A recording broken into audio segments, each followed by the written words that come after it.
will respond most decisively to any Indian aggression. Actions will certainly have consequences. Indian troops terrorized the people of occupied Jammu and Kashmir with draconian measures including prolonged curfews, extrajudicial killings, and the abduction of thousands of young Kashmiris. We see the ills it sought to visit on others, consume its own society. It can't blame the world. This is only karma.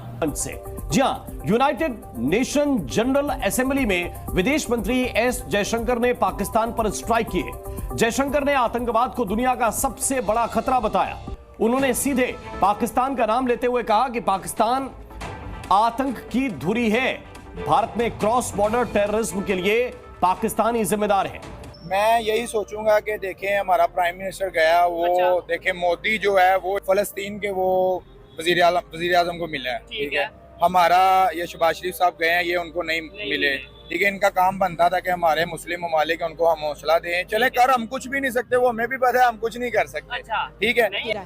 India बोलता है तो दुनिया इस वजह से सुनती है कि क्योंकि अभी तक इंडिया ने अपनी जो फॉरेन पुलिस है उसको काफी हद तक स्ट्रॉन्ग बना लिया है। ठीक है। अभी तक इंडिया इस काबिल बन गया है कि वो अपने जो फैसले हैं वो खुद कर सके। ठीक है। हम पाकिस्तानी जो है, हमारी जो गवर्नमेंट है उसकी फॉरेन पॉलिसी जो है वो इस कदर हम मफलूज हो गए हैं कि हम अपने फैसले भी नहीं कर पा रहे।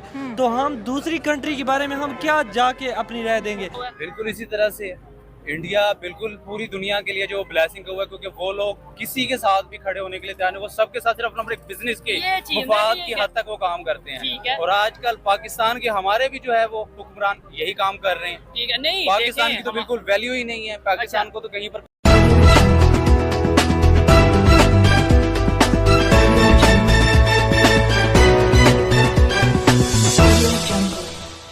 से जी हाँ, यूनाइटेड नेशन जनरल असेंबली में विदेश मंत्री एस जयशंकर ने पाकिस्तान पर स्ट्राइक किए। जयशंकर ने आतंकवाद को दुनिया का सबसे बड़ा खतरा बताया। उन्होंने सीधे पाकिस्तान का नाम लेते हुए कहा कि पाकिस्तान आतंक की धुरी है। भारत में क्रॉस बॉर्डर टेररिज्म के लिए पाकिस्तान ही जिम्मेदार है। पाकिस्तान को सबक सिखाना जरूरी है। पाकिस्तान आतंक का कारोबार कर रहा है। We see the ills it sought to visit on others.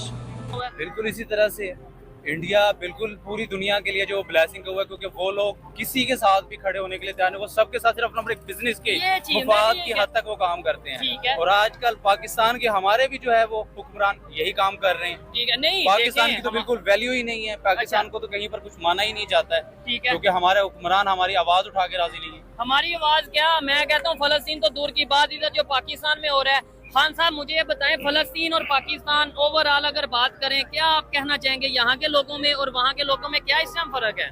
देखो आजकल जो है जो फलस्तीन पे बड़ा जुल्म हो रहा है। अच्छा।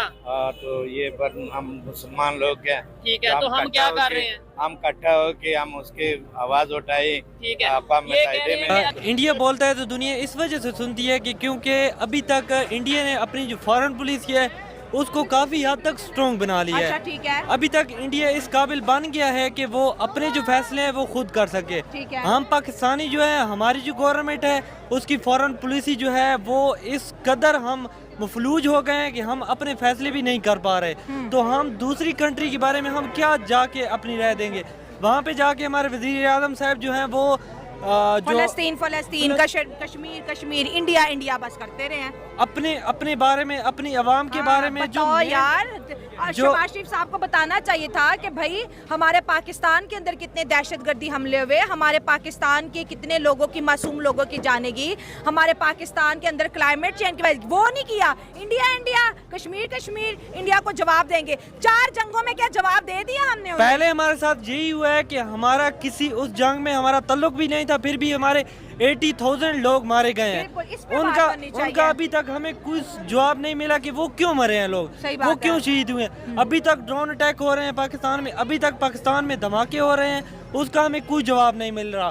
और हम जाके बात कर रहे हैं, हमने अभी भी मकबूजा कश्मीर पे बात नहीं की, अभी हमारे वज़ीर आज़म साहब आज़ाद कश्मीर पे कह रहे हैं कि अगर आज़ाद कश्मीर पे इंडिया ने हमला करने की कोशिश की तो हम जवाब देंगे। आप क्या जवाब देंगे? सही बात है, इस पे आ जाए, क्या जवाब देंगे? आप मकबूजा कश्मीर की बात करें, पहले आप अपने पाकिस्तान की बात करें कि आपके पाकिस्तान में क्या कुछ हो रहा है, तब जाके पहले आप अपनी फॉरेन पॉलिसी को स्ट्रॉन्ग करें, तब जाके आप यूनाइटेड स्टेट में जाएं, जहां भी जाएं आप फिर बात करें। अच्छा, आपकी बात इंडिया की जानिब से जो शहबाज शरीफ की स्पीच पे जो जवाब दिया है वो इंडिया की बड़ी ही कम उम्र बेटी है भविका नामी, इतनी कम उम्र लड़की को उन्होंने यूनाइटेड नेशन में लॉन्च किया और उसने जिस तरह पाकिस्तान के लिए सख्त अल्फाज इस्तेमाल किए और बोला कि हिपोक्रेसी की भी हद है। फिर हमारे मैं यही सोचूंगा कि देखें हमारा प्राइम मिनिस्टर गया वो देखें मोदी जो है वो फलस्तीन के वो वजीर आजम को मिला है, ठीक है। हमारा ये शहबाज शरीफ साहब गए हैं, ये उनको नहीं मिले, ठीक है। इनका काम बनता था कि हमारे मुस्लिम ममालिक उनको हम हौसला दें, चले कर हम कुछ भी नहीं सकते, वो हमें भी पता है हम कुछ नहीं कर सकते, ठीक है। क्योंकि देखिए उनके सामने 2 नक्शे पेश किए गए, ठीक है। दोनों नक्शों में हमारा कहीं नाम था, ना ब्लैक में ना ग्रीन में, यानी ना दोस्ती में ना दुश्मनी में, हमें कहीं नहीं। उन्होंने कहा ये आपस में लड़ रहे हैं यार, इनको छोड़ो, ये अलग है, मुल्क है। हालांकि इग्नोर करने वाली बात नहीं, दुनिया की एटॉमिक पावर है हम भी, हमें इस्लामिक पावर हम पहली इस्लामिक पावर हम ही है, हमारे पास ही है, हमारे पास ही है। मेरे ख्याल से उसकी वैल्यू कोई नहीं। क्या वैल्यू होगी भाई, संग लग गया होगा किसको?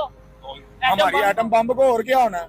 नहीं ऐसे तो नहीं। मेरी बात सुने, वो उस एटम बम का क्या करेंगे? देखें जब पीछे चले जाए आप 2000 साल पहले चले जाए, हमें जो हमें सिखाया गया, जो हमें किताबों में पढ़ा कि हजरत अली को बताया जाता था कि जी आपने फलाने मुल्क को फतह करना है, वहाँ पे मुसलमानों पे जुल्म, वो सफर नहीं देखते थे। अच्छा। वो अपनी जान की परवाह नहीं करते थे। आज हमारे लीडर इधर नारे तो लगवा लेते हैं। नमस्कार दोस्तों, आज की एक और नई वीडियो में आपका स्वागत है। और डॉक्टर एस जयशंकर ने यूनाइटेड नेशन में पाकिस्तान की ऐसी इज्जत उतारी है कि आज तक पाकिस्तान को कभी ऐसा जवाब दिया नहीं था भारत ने डायरेक्टली, लेकिन आज इस तरह से धोया है पाकिस्तान को कि पाकिस्तान को मुंह छुपाने के लिए भी जगह नहीं मिली।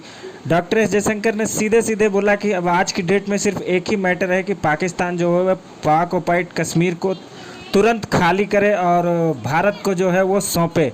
और दूसरी बात उन्होंने करी कि यहाँ पे आके प्रोपोगंडा करके गया शहबाज शरीफ, और इनकी कोई क्रेडिबिलिटी नहीं है, इनकी जो जीडीपी है वो भी टेररिज्म और रेडिकलाइजेशन की वजह से चल रही है, नहीं तो ये मुल्क डूब जाए।